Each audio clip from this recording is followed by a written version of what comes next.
lockdown boruak alakal zela mitam taktan chuan boruak nin om takani hun nin om takani a mase inchunga kan tom kha kan himna ani ti hria in poncho lovin inchunga tom tlatila atha kha kan himna turani he boruak nin om lu tukhi kan lockdown theina turin I story karon cheers le don chewani a I ulukte bin lo ngai thlaula thontu ngai nom tak zirtir nei thata kani a phena thuin thuk hai chunge tum hian uluk takin lo ngai thlaula zirchu po in lo tum don nia chiar tranam chu thaler vai but chu sokorlian thathel chu thaler vai but chu sokorlian thathel thol tak mai chuan arun pal pe khurum arun pal pe khurum ruma ni chu kol kila chuan ni chu kol kila chuan atla don suar boka ni chu kol kila chuan atla don suar boka asakor chu pudding shroin brona chu tuichun chu bula chuan asakor atang chuan arun rum thla chaka tuichun chuang hiang chuan ading wang boka tuichun chuang hiang chuan ading wang boka chuti lai chuan micheli chuan tuichoi tumin chuti lai chuan micheli chuan tuichoi tumin tuichun chu aron pan ve mek boka thathiat mel de waloding reng mikhwal tlangwal chu awamel zaka an midle mit chu a intong awamel zaka mikhwal tlangwal chu awamel zaka an midle mit chu a intong thathiat mel de waloding reng mikhwal tlangwal chu thathiat mel de waloding reng mikhwal tlangwal chu awamel zaka an midle mit chu a intong ngal sia chuan thu tam tak asoi ti a hriat ngal micheli chuan zaksen op chungin micheli chuan zaksen op chungin mikhwal lam chu a hoi le a thian pakhai na inei lovem ni tinge idin reng ti pa in atui khai na chuan thian pakhai na inei lovem ni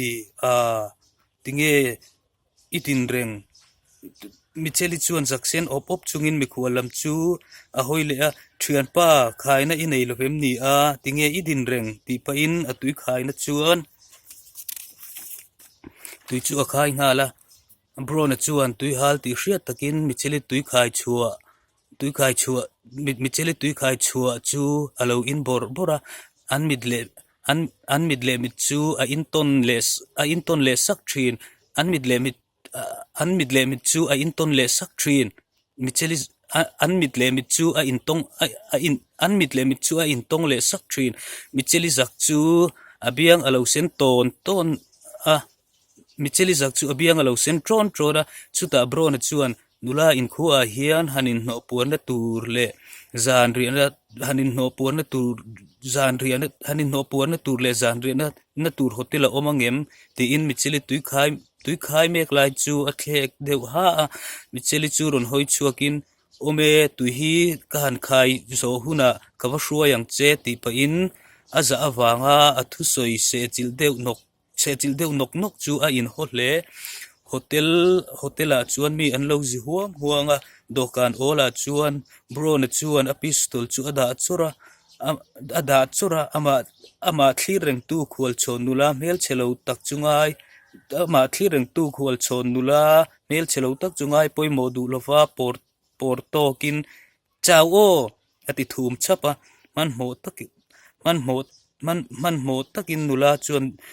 bro na thil cha chu aron chop ta ngala real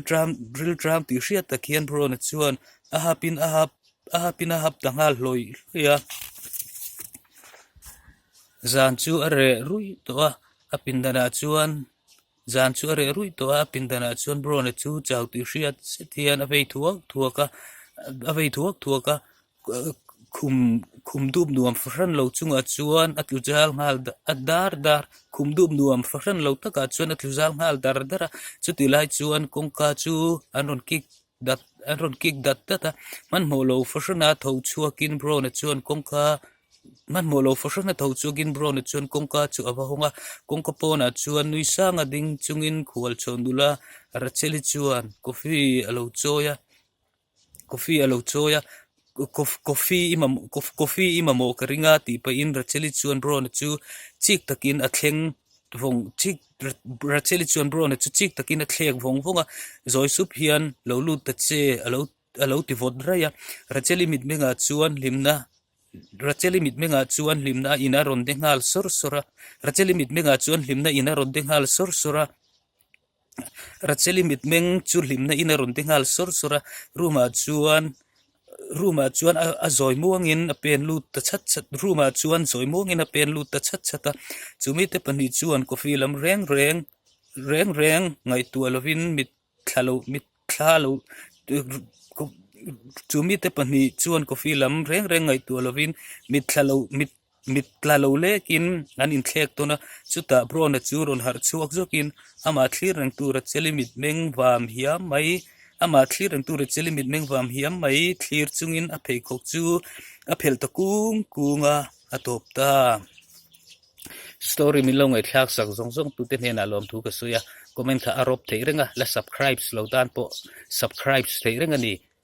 tin tu lai khovel thil khen kan hria mi pui kan chi ain kan ral khel ani hemi chungchanga hian chen thar buat sei me kan ni a in lo ngai cham theu don nia